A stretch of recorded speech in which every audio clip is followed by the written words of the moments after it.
Hey, David, thank you so much for accepting my invitation. I could never imagine that one day I would be interviewing you. So thank you so much. Such a pleasure to have you here. It's a pleasure for me too. So, David, there are so many questions that I want to ask you. And I'm sure in several interviews that you would have given, people would have asked you a series of questions, starting from what is coaching to the kind of work that you are doing, the kind of work that you are anticipating and you're looking forward to get into.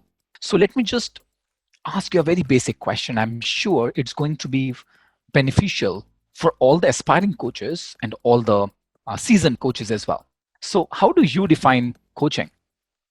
Well, coaching coaching is a conversation, and it's a conversation that links the internal world of somebody with the external world, what's happening outside. So it's about creating understanding of who we are, our Hmm. fears, our ambitions, our aspirations, our values. Um, and then it's a conversation. The other conversation is a conversation about the outer world, the threats, the opportunities, um, who's championing you, who's not. What's the technology changing? What's happening in the marketplaces and so forth. And so what coaching and also what mentoring do too is actually to link those internal conversations, a deeper understanding of yourself with a deeper understanding of the world around you, so that you can make better decisions. And and and all of coaching is about helping somebody the quality of their thinking. So what I'm picking up right now is few words which are actually resonating with me. It's a conversation. It's helping the other person to improve the quality of his thinking. Yeah, Th- exactly so. Yeah. This reminds me of thought leaders like Timothy Galway, Bob Anderson, and both of them have written enough and more around coaching as well as leadership. Timothy Galway talks about the interferences, and Bob Anderson talks about how the internal expectations and the internal games that we are playing, how that have an impact on the way it manifests outside. So thank you so much. I'm just wondering, how did coaching happen to you? Well, coaching happened to me through mentoring originally. Uh, I met it's my work as a young journalist, a management journalist. I met a young researcher then called Kathy Cram, who was doing her PhD in the States on mentoring. And she and I both brought out books on the subject in 1985, almost within days of each other. Uh, 1985, you said. yep. Uh, Wow. and Kathy was represented a model of mentoring which is very American in style and is not really mentoring at all, not in historical terms. And my book basically reflected mentoring as it from its origins in ancient Greece and in medieval France. It's a process of having conversations, learning conversations with people, helping people to access to really think about their experiences and to learn from their experiences. Hmm. Uh, so that inevitably brought us uh, into conflict as with the growing world of coaching, because people will say, "Well, hang on, you're that coaching, no, mentoring is something different. Coaching is what you're describing as coaching." And we said, well, "Okay, that's all right." Yeah. We're both doing something that's very similar and has roots way back into history. Just that the coaching world has not recognized the Mm. historical roots of what it's borrowing from mentoring. So Mm. out of that came in Europe, came the European Mentoring and Coaching Council, because it was originally the European Mentoring Center Yeah. focused EMCC. on, yeah, well, now the EMCC was originally EMC. About 1997 or 8, we started to engage with people who said, well, what we're doing is very similar to what you're doing. So we said, well, come on, let's join together. And Mm. that's why the EMCC is the only professional body in the field which Yeah. has both mentors and coaches, because there's not that much difference Mm. in what they do. The big difference is, if you like, whereas a coach would work slightly more with the internal context, getting you to understand your internal context, and the mentor would work slightly more with the outer context. Ah, okay. And it's not because of a lack of skills in either way. It's because the mentor typically has a load of relevant experience that they can draw upon to Mm. ask better questions, to empathize better with where the other person is in their journey and their learning. And so the mentor brings that extra dimension. In fact, to the extent that many people now refer to mentoring as coaching plus. Mm. Coaching plus. I love it. I love it. So let's go to the basics. And for the benefit of so many people who are blindfolded, if I may use this term, and just chasing one definition. I've heard so many times that coaching is non-directive, mentoring is directive. That's what I've heard. A coach, you don't need to be a golfer to coach a golfer. A mentor is somebody who has done that, who's been there. Now, these are the certain distinctions that I have in my mind right now, in my understanding right now. I'm not sure if they are myths or they are the real distinctions. So let me just hear from the master himself. And how would you define what is coaching and what is mentoring? How are they different from each other? Well, basically, the idea that coaching is directive and mentoring and non-directive and mentoring is directive, complete total nonsense. We Okay. go back to the origins of coaching for most of its history, and coaching. The word coach came as a joke in Hmm. 1851. The coach was a tutor, a very high-priced tutor, taking students as if they were being dragged behind a bunch of horses through their exams, and the students had not done any work, so they needed a high-priced directive tutor. Okay. And then it got applied to rowing, and it was felt that coaching was unsportsmanlike, Hmm. that because it gave you an unfair advantage. And then to tennis, and so from pretty much all of its history, coaching has been a highly directive form of tuition. Hmm. Uh, and then along came Timothy Galway, who began in the States to change the way that people thought about this, and consciously or unconsciously drawing upon the history of mentoring in order to look to say, well, actually, people have got the answers within themselves. Hmm. But what Timothy Galway and others missed out was this concept of wisdom. Mentoring Hmm. is based in the concept of wisdom. The original mentor was Athena, the goddess of wisdom. Hmm. Um, and so what mentors do is actually help somebody become wiser. It's much more about growing up, becoming the person you aspire to be. Hmm. So that it's about the stages of somebody's development, moving through teenage, the kind of mentality you have as a teenager, and gradually growing into a mature human being at different levels. And the work of Robert Keegan on the evolving self is Hmm. wonderful in terms of Yeah. charting that journey to real maturity and wisdom. Whereas coaching is about skills and primarily, and all of Galway's work was how do you learn this skill of playing tennis, Hmm. for example. And coaching has gradually expanded into territories such as behavior and personal transformation. So it started to meld with the origins of mentoring. But if we Hmm. want to look for the real history of mentoring, we go back to the court of King Louis the XVI, the Sun King. Hmm. Um, and, and his son, the Dauphin, who was going to supposedly take over from him, was a total, complete brat. I Hmm. mean, and a cleric called Fenelon was given the task to educate this young man, and he emulated what the goddess Athena did. So he sat down with this young prince. Whenever the prince had an experience, he'd had tears or rage or whatever, sit down with him, and he would get him to talk about it. He'd get him to look into himself and to understand his experience, and then to relate that experience to the person he aspired to become.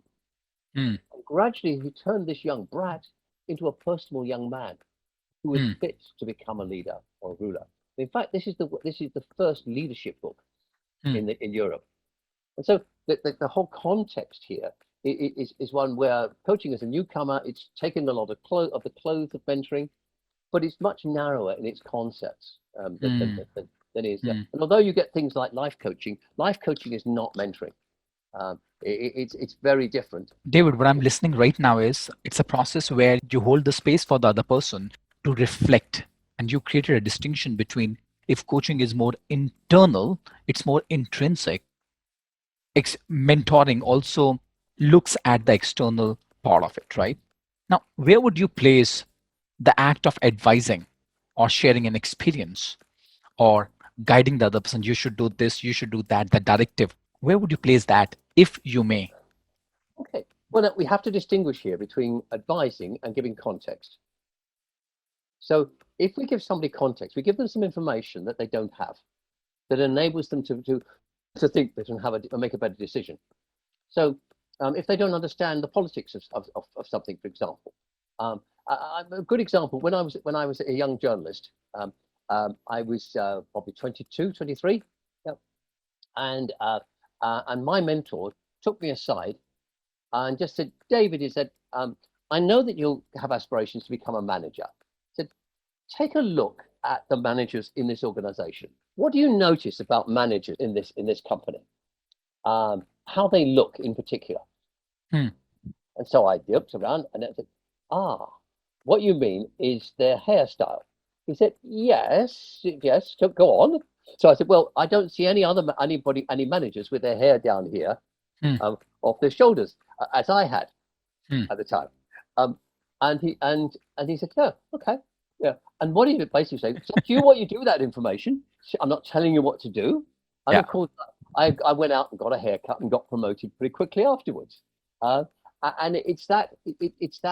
that's very typical of what a mentor. A mentor doesn't say do this or do that, Hmm. be like me or anything. What a mentor does is to facilitate Hmm. your accumulation of information that will help you to understand what's going on around you better and to Hmm. understand yourself sometimes too. Hmm. So that for me that's critical. Hmm. If you give advice, well, if you give context, you are helping somebody with the quality of their thinking. Hmm. If you give somebody advice, you are doing the thinking for them. Hmm. It doesn't have any place in mentoring. It doesn't have any place in coaching. And Hmm. the notion that mentors gave were directive is primarily a marketing ploy by coaches from America trying to actually differentiate themselves in the marketplace. Hmm.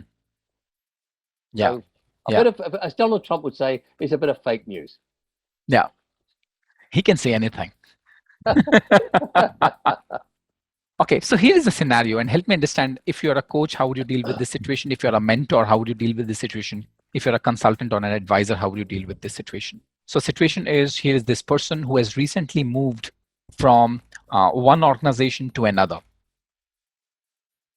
It's a new organization that he's joining. He's a new leader, and he's struggling to pick up the threads, to pull up the threads and get and adjust in the new culture. The last organization that he was a part of, it has an heritage of 100 years. And this new organization, it's a startup growing really fast. What was working, it's not working here. Now, let's assume that you're a mentor first. How are you going to deal with this situation? As a coach, how are you going to deal with this young leader? As an advisor or a consultant? So if you're a mentor, your focus is going to be on how do you use this experience to grow? What are the assumptions that you are bringing into this new role? What do you need to leave behind? Okay. Those assumptions. And Yeah. so the inner conversation is about how do you adjust to this, you make your and learn from the situation. It's very much are learning Okay. and growing. What kind of person do you need to be? What kind of skills do you need to have in order to be able to function well in this new organization? Okay. If you're working as a coach, you say, well, in this new organization, you need the skill of getting things done through other people without telling them what to do, Mm-hmm. for example. So let's talk about how you acquire that skill. And that would be very much a coaching conversation. If you're a consultant, you come in and say, right, well, I'm going to sit here and I'm going to basically observe the way that you run your meetings, and I'm going to tell you how to run meetings better. Got it. Got it. Got it. So there are a few overlaps between coaching and mentoring, and consulting is primarily telling that you can do this. It's like advising. Yeah. It's like sharing an experience. Is my understanding right? Yeah, as a consultant, you've got to know more or better than the other person. Yeah, as a coach, it's absolute nonsense. It's drivel to say that coaches don't need experience. By the way, I'll give you a practical example we had recently. Here's a coach saying, "Yeah, I can work with anybody on anything." So he's got a client who is a fairly senior person in a financial services company, and the client is actually getting up to some fraudulent behavior. He's doing some insider trading. And the coach, in his ignorance, encourages that behavior because he doesn't know that insider trading is illegal. Mm. Now, yeah. Now, in theory, that coach could have gone to jail for what? You have to have enough understanding of the context of the other person to keep them safe and to be legal. Mm. So the ethical part of it and the legal dilemmas, you need to have a basic understanding of that. Yeah, I mean, I'll give you another example. My key sport is ice skating. So we're on and I teach disabled kids to ice skate. And so we're on the ice, and there's a scoutmaster, and he's got a bunch of kids, and he's doing the Timothy Galway thing of saying, now, he says, think about your balance. How do you want to move and all the rest of it. And we had to stop. You're going to break these kids' legs, because the guy had no idea of the Yeah. construction of an ice skating blade. And Mm. and if you do it just naturally the way that he was trying to encourage them to do, you stick the big pointy bit in the ice and you crawl over and you're likely to break something. Yeah. His ignorance was putting those kids in danger. Hmm. Yeah, I can relate to what you're talking about. I've also seen a video where Timothy Galway is talking about helping a person to have a better swing in the golf. Yeah, But on the contrary, if you're talking about ice skating, the same principles may not apply. exactly. Yeah. Yeah. So you have to know something enough about the context. Hmm. And also, David, my understanding in sports has an element of the functional expertise that a coach should have. It's only going to give him another edge over somebody who does not have any clue about that particular sport. That's my take. Yeah, absolutely. Yeah. Yeah. So, David, let's take one step forward. Today, you do a lot of one-on-one coaching. You are known as an authority in the space of team coaching. You are known as an expert and an authority in the space of systemic coaching. What do you think? Why is coaching moving from one-on-one coaching to team coaching and systemic coaching? Okay. So the main reason is that one-to-one coaching is now part of the problem, not part of the solution. And this is a pretty strong statement to say, but if what we're actually doing is investing in the development and the reward of individuals and creating people who are focused on their own growth, but just improving the performance of one person doesn't improve the performance of the team. Yeah. You can have a team full of divas who are all brilliantly performing, but the team is performing dreadfully. And if we go beyond this into the concepts of teams, you can have teams that are performing well, but the organization is not performing well. So it's important that we actually get a balance between what's happening for the individual and for what's happening to the team. But equally, we have this phrase systemic coaching, which it's got a lot of currency. But I don't think that any effective coaching can be effective beyond just the basic skills. Yeah. If we don't take into account the systems that somebody is a part. Some of the work we've done, you're looking at the system around a simple thing. We've got somebody needs to be able to delegate more, or to have more presence at meetings. It doesn't really matter what the skill or the issue is. So the linear assumption is you come in and you help this person to build their skills of presence in meetings or whatever. But that assumes that all of the solution lies within the person. And this is a large part of it. This is where the Timothy Galway stuff works, when it's just about the individual in a nice closed linear system. It's not dependent on anybody else. But as soon as you've got somebody in an organization, the degree to which somebody can actually bring about change is largely dependent not only on themselves, but on their team, the people around them, upon their boss. Bang on. And that's just a simple system. And what we're seeing now is we've gone for systemic coaching, or systemic team coaching has really opened up the world of this, but it's about the relationships that it's not quite linear, but the relationship between the team and each of its stakeholders, or I would say stakeholders and influencers, because stakeholders are influenced by you and influencers are people who influence you. And they can be both be the same. But when we actually look at the team as a complex adaptive system surrounded by other complex adaptive systems, what we see is we have to go further than that. We have to look at the interactions between those stakeholders and influencers, because we can influence the whole system. And that's where coaches have to go. And that's how we can make a bigger impact on the world around us. Yeah.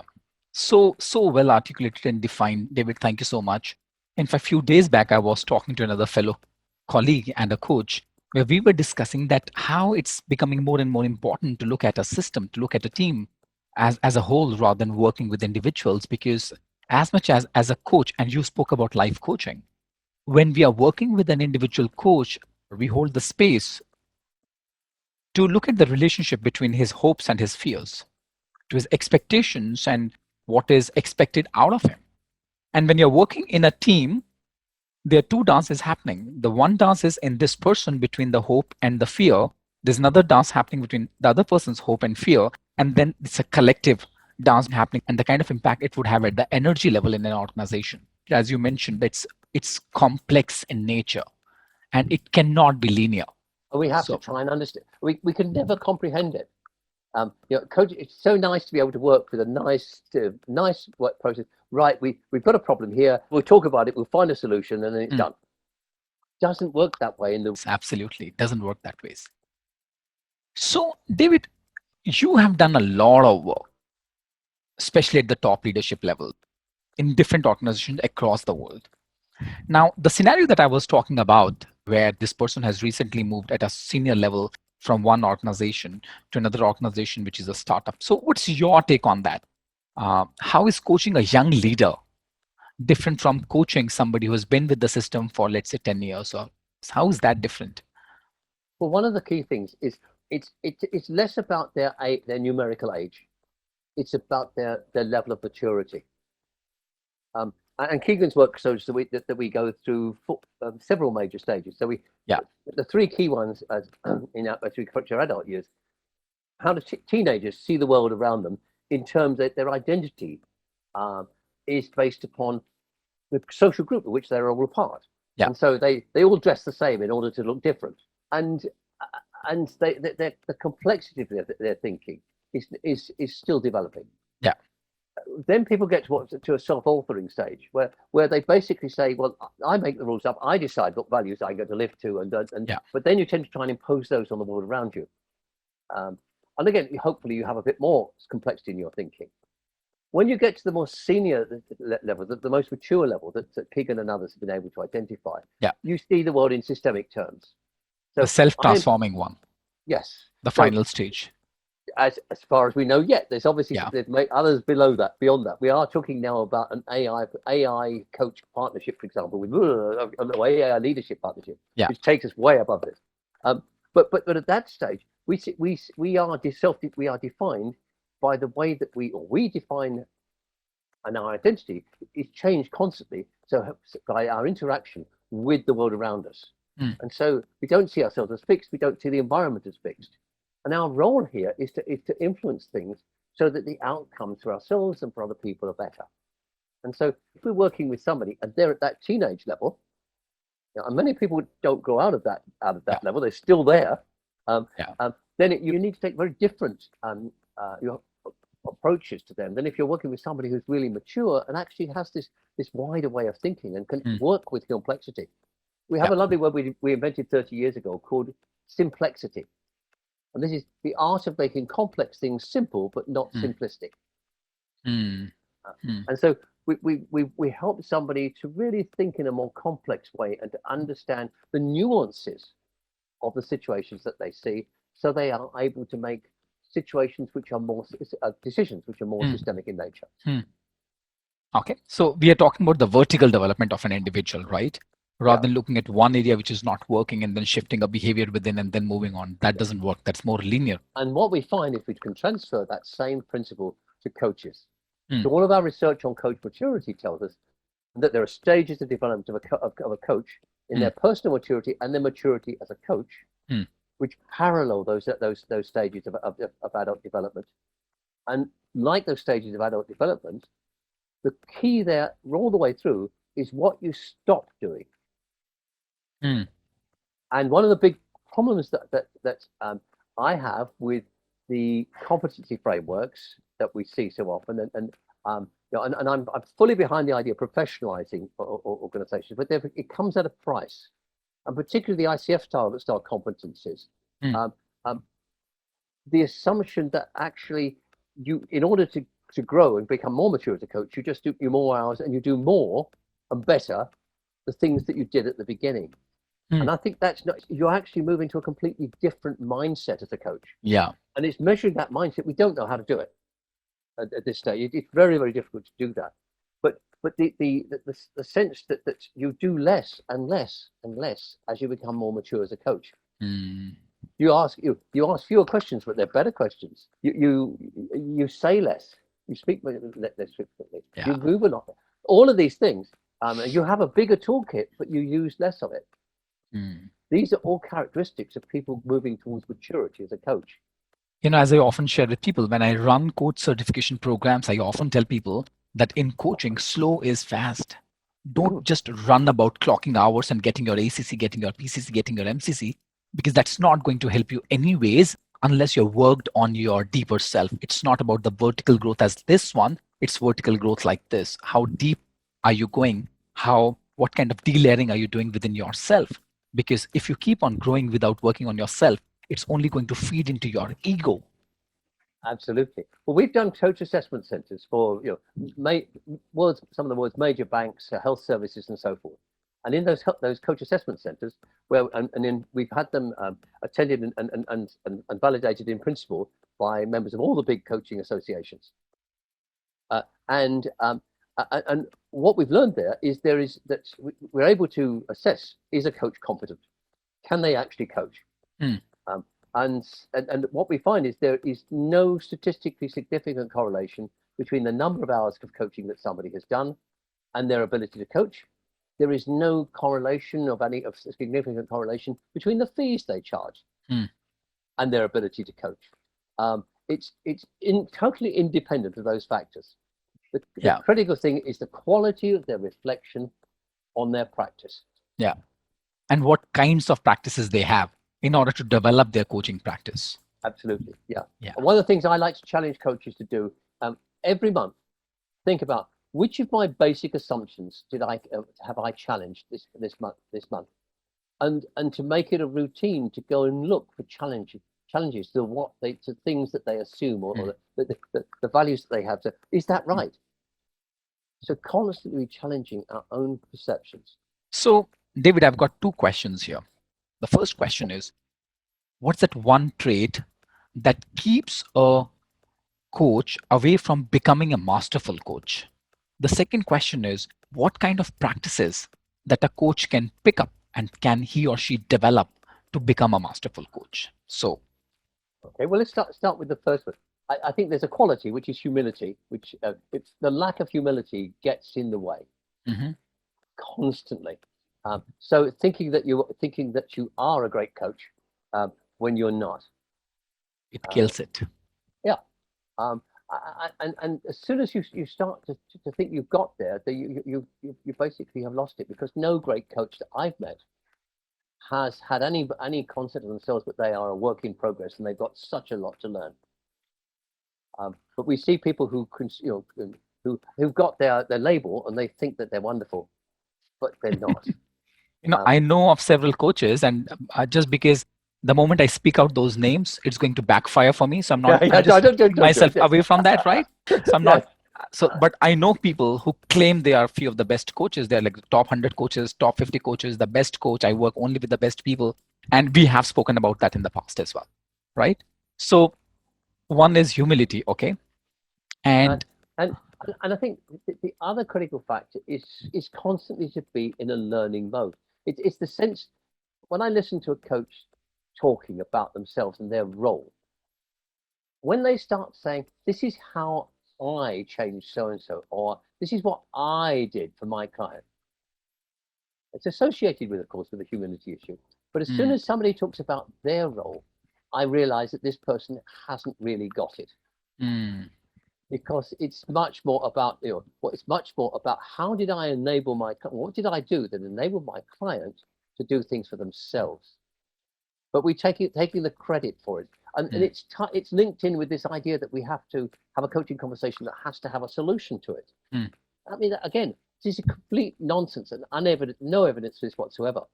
The reality is a really good coaching conversation ends with the client going away with things they really want to think about more deeply, and questions they want to go through, to dig into, and other people they want to talk to. But we don't solve an issue for them. If we did, it was too simplistic to bring to coaching. Yeah. So you mentioned the trait, the lack of humility can keep a person away from becoming a masterful coach. And one of the practices that I'm listening is ability to learn. And I'm absolutely with you when you said that I did this thing and that helped the coachee to do so and so. One of my teachers, Marilyn Atkinson, I learned a very basic lesson from her very early in my coaching journey. And somebody asked her, Marilyn, why don't you use the word help? She said, no, we don't use the word help. And I remember very vividly what she did was she stood on a chair, and from there she said, "Come, let me just help you." And then she asked this person in her very rich, profound voice, "So what do you think? How would you Mm, rate me? Who is above whom and who's down?" And the other person said, "You are up and I'm here. And that's the reason you are helping me." yeah, And Marilyn said, coaching is an adult to adult conversation, yep, right? I totally agree. Now, you mentioned about humility, David. How do you define humility? I have my own definition that I'm still uh, playing with, but would love to hear how would you define humility? I don't think there is a single definition of humility. Um, and certainly in the context of coaching, it may be slightly different from from in another context. But I think it starts with self-awareness. Hmm. Yeah, really understanding yourself and really wanting to be curious about yourself, and therefore being willing to going into every situation as a learning experience Mm, rather than somewhere where you have to demonstrate your worth or whatever. mm, So it's a mix of multiple things. So those two, and then the sense of self self laughter, being able to laugh at yourself. mm. This I think these are key elements that go together to create humility. Yeah. You know, for a long time, I've been struggling with this because the more I interview people, the more I realize that how humility is becoming a very important factor, a common trait, not only in all the so called effective coaches. I'm not using the word successful coaches, I'm saying effective coaches and so called successful leaders. And then I was struggling and I was trying to look at, okay, so I see a lot of humility in this person. I see a lot of humility in this leader. I see a lot of humility in this coach. What I've been able to zero it down to, humility is your ability to accept yourself the way you are. So you spoke about awareness and laughing at yourself and your ability to accept the other person. Because the moment you've been able to accept yourself and the moment you're able to accept the other person, for me, that's humility. Absolutely. There are lots of other elements here. The ability to thank other people for well-meant criticism is, it's hard to do that. And the ability to be vulnerable, Mm, to make yourself vulnerable, um, to ask for help. These are yeah. all, I think, and Ingredients of this. yeah. When we see somebody really challenging somebody, a client, for example, and instead of they're saying, well, instead of coming straight out into it, they say, "Help me to understand," and then and what your intentions were here, what your assumptions were. But this Mm, ability to challenge from a compassion yeah. for the other person and their Mm. feelings and their ego. It's so beautiful because at the end of the day, when we talk about leadership or we talk about coaching, we zero it down to very basics. So as you mentioned the word humility, you mentioned about the word compassion. We are talking about self-awareness, self-acceptance. They are really basic words that we all have been listening for ages, and yet Yeah. it becomes so difficult to live them on day-to-day basis. I'm going to say it's one thing that I encourage coaches to do. If you want to develop compassion, start with compassion for yourself. What can you forgive yourself for Mm, today? What kindness can you do to yourself today? mm. These are wonderful ways of just developing our own compassion. Let me just absorb this. Let me just reflect on that. If I were to begin compassion for myself today, uh, where can I be more compassionate towards myself? What can I forgive myself? Thank you, David. Thank you so much. David, coming to the next question, you spoke about the learning part of it, the practices that we were talking about. And without mentioning the names, because I'm sure as much as I have my journey, you have your journey, people have their own journeys. But I'm very curious, where does that narcissism come from? And it's a generic question, not only for coaches, but in people as well, in leaders as well. Where does that narcissism come from? I think, of course, we all have to admit we are all have some narcissism in us. Some people have more than others. It's when we have too much narcissism that it becomes that it becomes a real problem. A little bit is really important for taking care of ourselves, for having a sense of our own value and what we can contribute to the world. If we had no narcissism, we would not be able to give as much as we do. And so, but it's when it's excessive, it's when it's what drives people. It's and their inability to be honest with themselves. So when it gets in the way of their humility, that's when. So if you like, narcissism and humility are two things that balance each other. And so when if we are unable to be humble because we are so narcissistic, then we have a real problem. And we see this in so many leaders. And it's one of and particularly leaders where the narcissism is combined with some sociopathic traits. This is these leaders become divisive. There's so much of this, and in a study I did of HR systems a while ago in succession planning, the research question was if HR practices in succession planning and talent management really work, how come the wrong people so often get to the top? And, how do the psychopaths get to the top of organizations? And a large part is because those things don't work. And I think there's a real challenge here for the HR profession and for coaches working with the HR profession to be able to cultivate leaders who are fit for the role. We have too little really good leadership. We have a leadership drought. And we can talk about the poverty, issues about poverty, we can talk about climate change, we can talk about all these things, but actually underlying all of those things, the root cause, or one of the root causes, is a failure of leadership. We do not have truly great leaders. What we have is leaders who range from the psychopath to the extreme narcissist. Basically, we have great problems with leadership. Yeah. So what do you think now, since we're talking about coaching primarily, how can a coach be on a continuous path of development so that he can become more effective, so that he can become more masterful? What would you recommend here? It's very simple, really. It's constantly reflecting on your own practice. So every experience you have, come back, look at it. What is actually happening here? What can I learn from how I dealt with that particular client or how I reacted to that situation? If I define my ideal self, what am I doing can I reflect upon how I grow towards being my ideal self?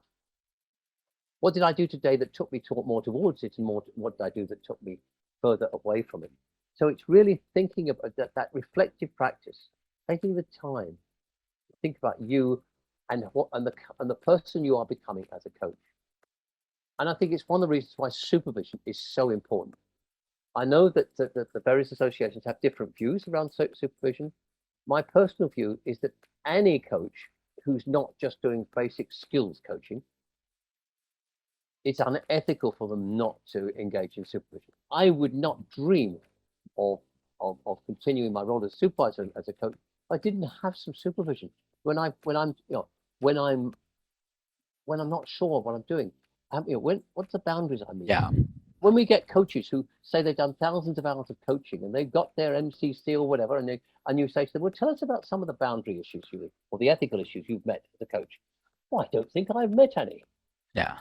Now, when you get that kind of response, you realize that this guy is dangerous. And yet, there's a lot out of them. So even a little bit of reflection might have helped that coach on his journey to maturity. So true. So that means every coach needs a supervisor, because unless I'm actually taking time to reflect and look at what's going well and where I need to work on myself, and as you mentioned, who you are becoming in this journey, unless I'm able to reflect on that, I'm not doing justice to my clients. I'm not doing justice to my coaches. I'm not doing justice to my practice. I'm not doing justice to myself. Exactly so. There's a simple tool that we get leaders to do, but we'd also do for coaches. It's called a frustration elation log.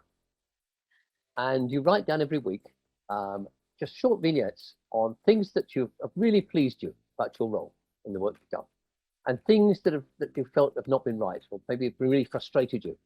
Hmm. And then you just look at the patterns behind these. And of course, once you do this for a few weeks, you see recurrent themes occurring. And it's those themes that give you some real food for thought. It's a beautiful practice. Yeah. It's like journaling, right? Yeah, yes. Mm. One of the ways that we say, how do we know coaching is working? Mm. Is has the client had an OSM? Or how many OSMs does the client have? Mm. And the OSM stands for oh shit moment. Mm. When they've really had a real insight into something Wow. aspect. And as a coach, how many OSMs have we had in the past year about our own practice? You know, it's such a feast listening to you, because when I do coach training programs or when I share my experience of having gone through this journey, I tell them that I have around 3,500 hours of coaching practice. And if you ask me, I would have faltered 85 to 90% of the times. I would have faltered. And later on the hindsight, I really reflect, hey, this is what I could do differently. This is what I could do differently. That's a different question that I could ask. Or I interrupted the other person unnecessarily. I could give him a little bit more time. And I said, oh, shucks, man.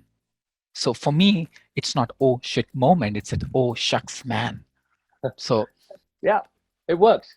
yeah. It's but however we describe it, it's that sense of revelation of being able Mm. just to understand what we're doing. Training team coaching.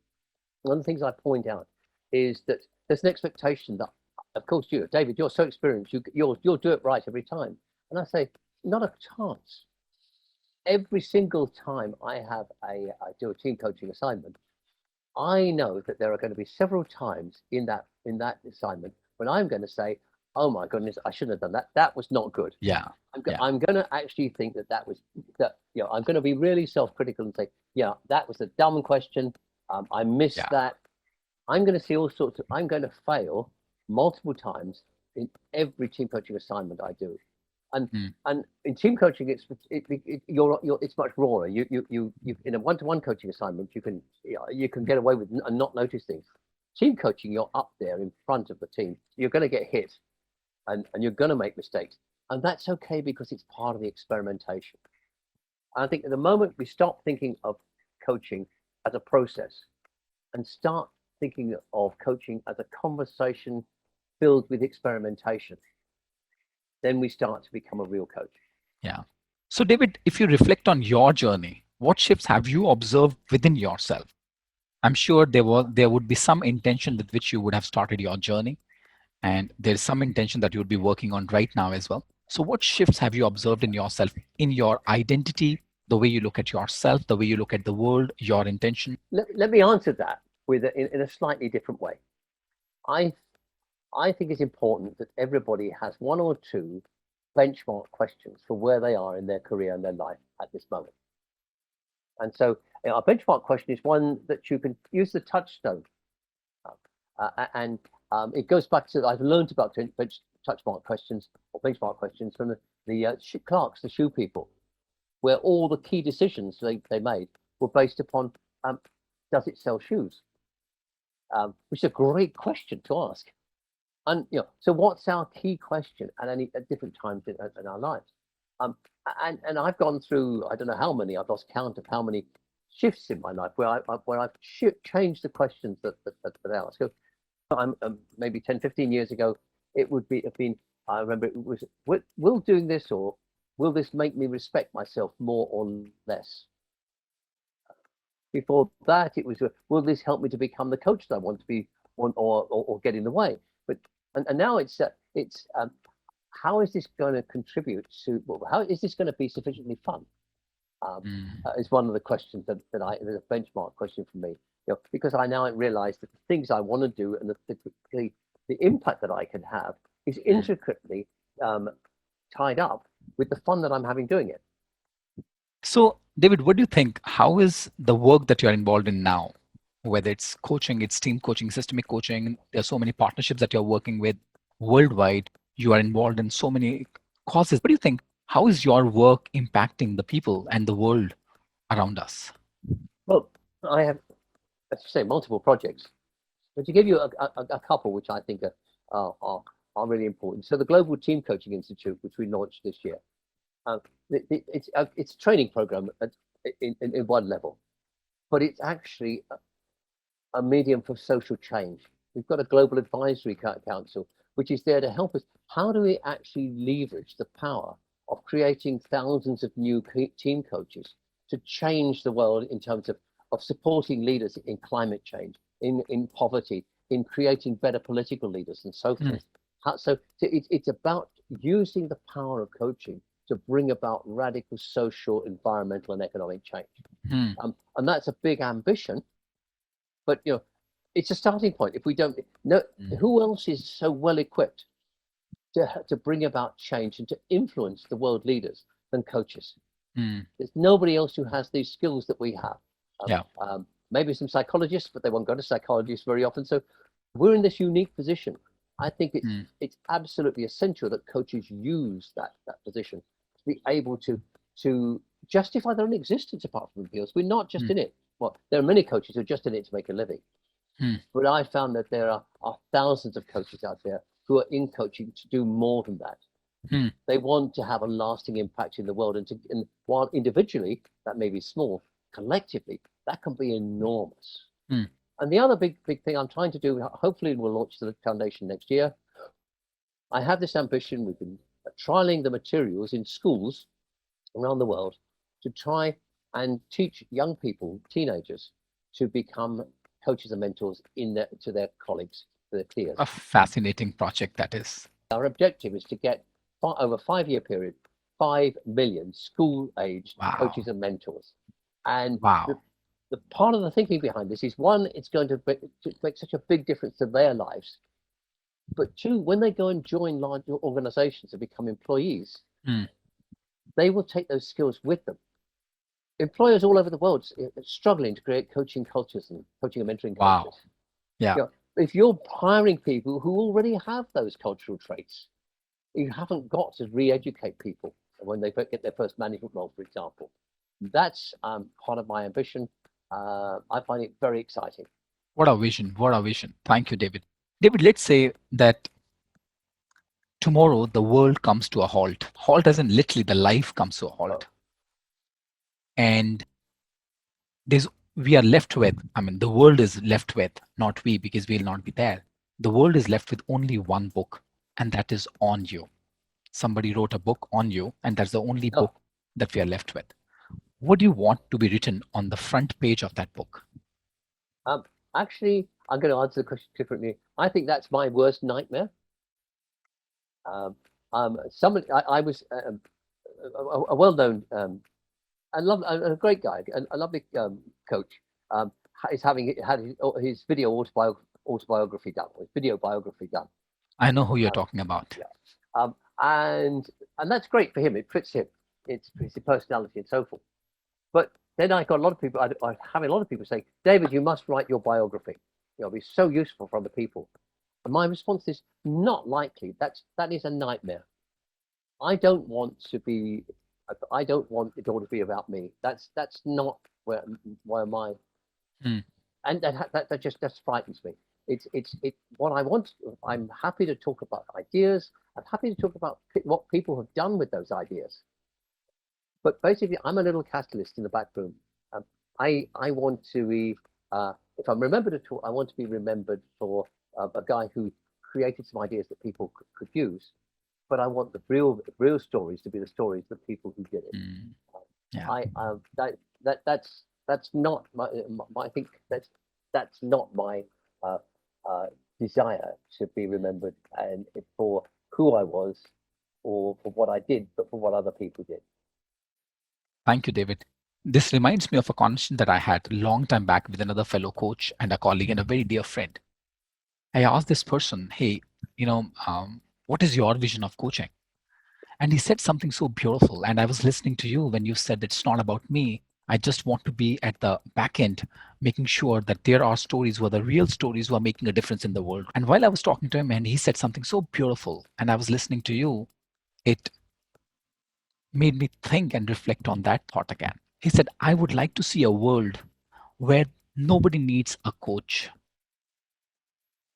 Isn't that so magical? It's like this is so spiritual in fact, right? It's like you're using a stick to burn fire, and in that fire, you would get burned. And what remains is only the essence of fire, the warmth, which is That's a very eternal. nice metaphor. It's a very nice metaphor. Yes. So thank you, David. David, if you were to give a piece of advice, or if you may ask a question to all the fellow coaches, what would that be? I have a question and I have a piece of advice, and because I'm a humorist as well. So the question is: are you growing fast as a coach, faster than the world needs you to, Hmm, or as fast as the world needs you to? hmm. I think that's a great question to ask. Yeah. And the piece of advice I would give is always remember the technical definition of a coach. Technically speaking, a coach is what comes immediately behind the horse's ass. I was actually waiting for this to come. I'm sure you will throw some or the other piece, which is humorous. Thank you so much. All the coaches, fellow coaches, make sure where you're positioning yourself. Thank you, David. It was absolute a pleasure. It was an absolute pleasure and an honor to sit in front of you and listen what the master has to say. For me, it was absolutely an hour worth spending with a lot of learnings, a lot of insights, and a lot of experience sharing from your end. Thank you so much for your generosity